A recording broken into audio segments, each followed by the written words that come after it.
ফুটানো শুরু করে দিছে।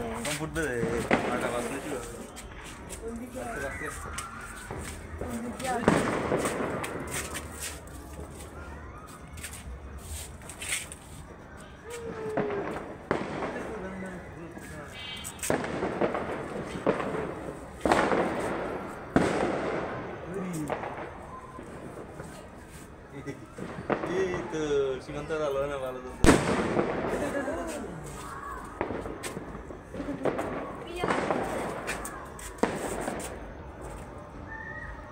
বললাম না পটিয়া কমিউনিটি সেন্টারে এখান থেকে বেশি দেখা যায় যে এখান থেকে দেখা যাচ্ছে না।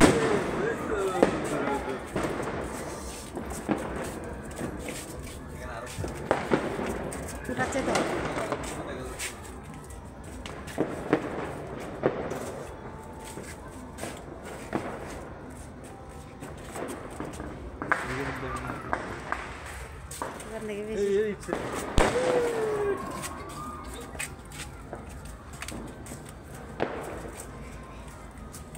মোবাইল নিয়ে নে হ্যাপি নিউ ইয়ার জানা হয়তো হয়তো জানা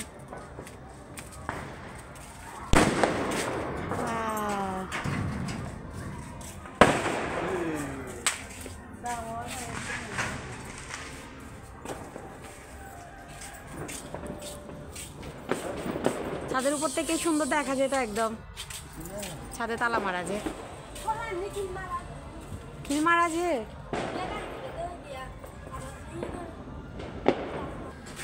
নিউ ইয়ার চলে আসছে। হ্যাপি নিউ ইয়ার আমরা বললাম না যে কেউ। বাবা হ্যাপি নিউ ইয়ার বলো। হ্যাপি উপরে এটা কালাই বাবা বলো না হ্যাপি বলো। হ্যাপি তো দিকে পড়তেছে বল তো বাবা হ্যাপি নিউ হ্যাপি রুস্তুল ফুটাচ্ছে। বলো না হ্যাপি বলো তো পাপা। হ্যাপি বলো হ্যাপি ওই তো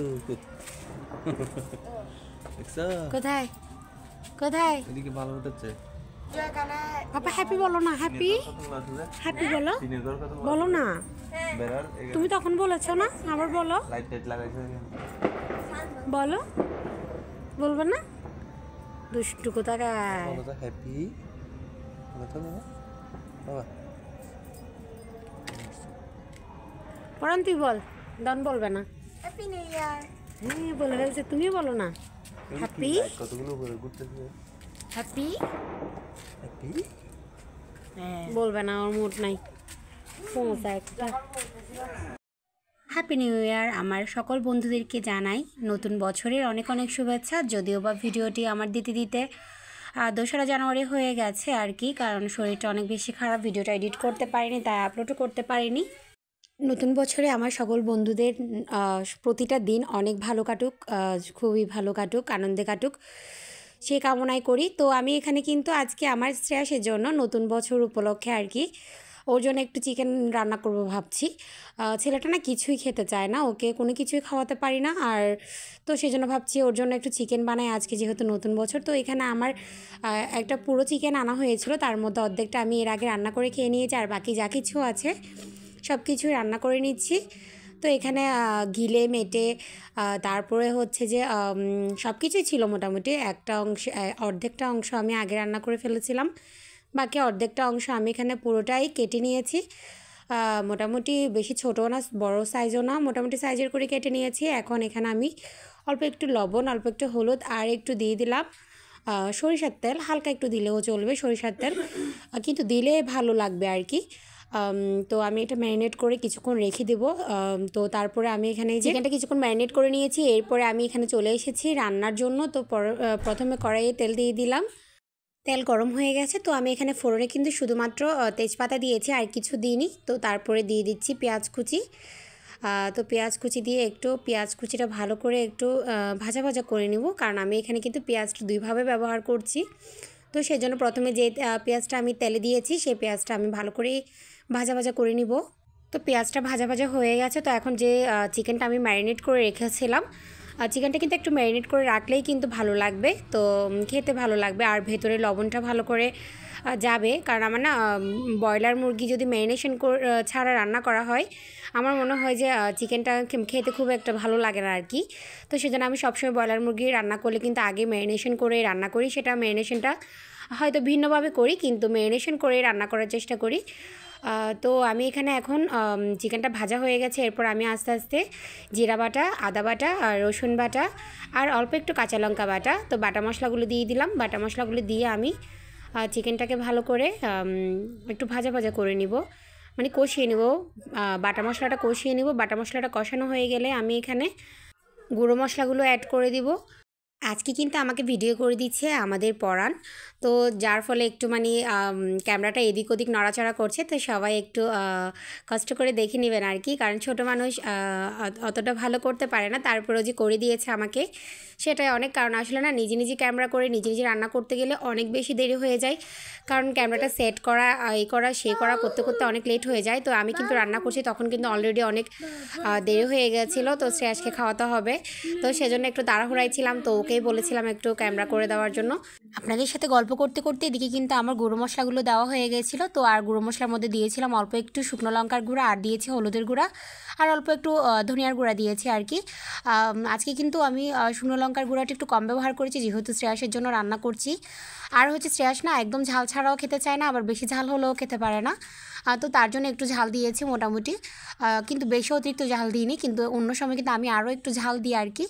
তো কালারটা বেশ ভালো আসে। তো আজকে একটু কালারটাও কিন্তু একটু ফ্যাকাশে লাগছে, যেহেতু শুকনো লঙ্কার গুঁড়োটা, লাল লঙ্কার গুঁড়োটা কম ব্যবহার করেছি।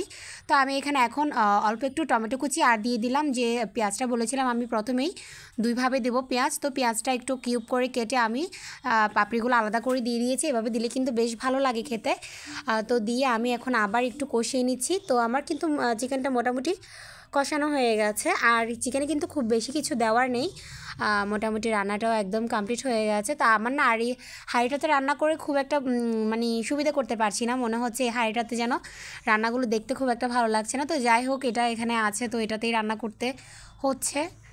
তো চিকেনটা কষানো হয়ে গেছে। তো মোটামুটি আমি এখানে যেহেতু আজকে তেলটা একটু কম ব্যবহার করেছি, একটু তেলের পরিমাণটা বাড়িয়ে দিলে কিন্তু এই যে এক্সট্রা জলটা সেটাও দিতে হয় না। তো আজকে যেহেতু আমি তেলটা একটু কম দিয়েছি, তো তার জন্য আমি শেষে একটু করে অল্প একটু গরম জল দিয়ে দিলাম। আমি কিন্তু এখানে গরম জল ব্যবহার করেছি, ঠান্ডা জল দিলে আমার মনে হয় চিকেনের স্বাদটা নষ্ট হয়ে যায়, আর চিকেনটা কেমন যেন একটা সিটিয়ে যায়। তো আমি সেই জন্য গরম জলটা ব্যবহার করি সবসময়। তো এখানেও ঠিক তেমনি গরম জল দিয়ে দিলাম। তো আমার এটা কিন্তু জলটা শুকিয়ে নিলে রান্নাটা শেষ হয়ে যাবে। তো আমি জলটা কিন্তু এর মধ্যে বেশ কয়েকবার ঢাকা উল্টিয়ে নাড়াচাড়া করে জলটা শুকিয়ে নিয়েছি। তো তারপরে দিয়ে দিলাম অল্প একটু ধনেপাতা কুচি, আর শেষে কিন্তু গরম মশলা গুঁড়ো দিয়ে দিব অল্প একটু, খুব বেশি পরিমাণে দিতে হবে না যেহেতু ধনেপাতা কুচিটা ব্যবহার করেছি। চিকেন কিন্তু আমরা সবাই রান্না করতে পারি, তো মশলা একটু এদিক থেকে ওদিকে ব্যবহার করে বা কোনোটা আগে পরে করেই কিন্তু চিকেনের স্বাদটা পরিবর্তন করা যায়। তো আমিও আজকে একটু অন্যভাবেই রান্না করার চেষ্টা করেছি। তো আপনারাও কিন্তু এভাবে একবার ট্রাই করবেন, কিন্তু রান্নাটা অনেক বেশি টেস্টি হয়েছিল। তো আপনারা যদি একটু বেশি ঝাল খান আর একটু বেশি ঝাল দিয়ে রান্না করবেন তো আরও বেশি ভালো লাগবে, দেখতেও ভালো লাগবে এবং খেতেও অনেক বেশি মজার লাগবে।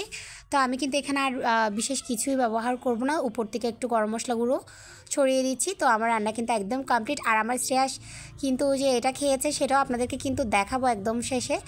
তো তার আগে আমার ভিডিওটি যদি ভালো লাগে অবশ্যই একটি লাইক করবেন, আর আমাদের চ্যানেলটি সাবস্ক্রাইব করে আমাদের পাশে থাকবেন, আর বেল আইকনটি প্রেস করতে কিন্তু একদম ভুলবেন না, যাতে আমরা ভিডিও আপলোড করার সাথে সাথে ভিডিও নোটিফিকেশন সবার আগে আপনার কাছে চলে যায়। তো এই যে হচ্ছে রান্নার ফাইনাল লুকটা, যদিও বা একটু ফ্যাকাশে দেখাচ্ছে কিন্তু অনেক বেশি টেস্টি হয়েছিল। এত বেশি মশলাও না, এত বেশি তেলও না, কিন্তু রান্নাটা কিন্তু খেতে খুবই দারুণ হয়েছিল। তো আপনারা কিন্তু একবার অবশ্যই বাসায় ট্রাই করতে পারেন, আর আমাকে কিন্তু কমেন্টে জানাতে পারেন কেমন লাগলো আপনাদের। আশা করি অবশ্যই আপনাদের ভালো লাগবে।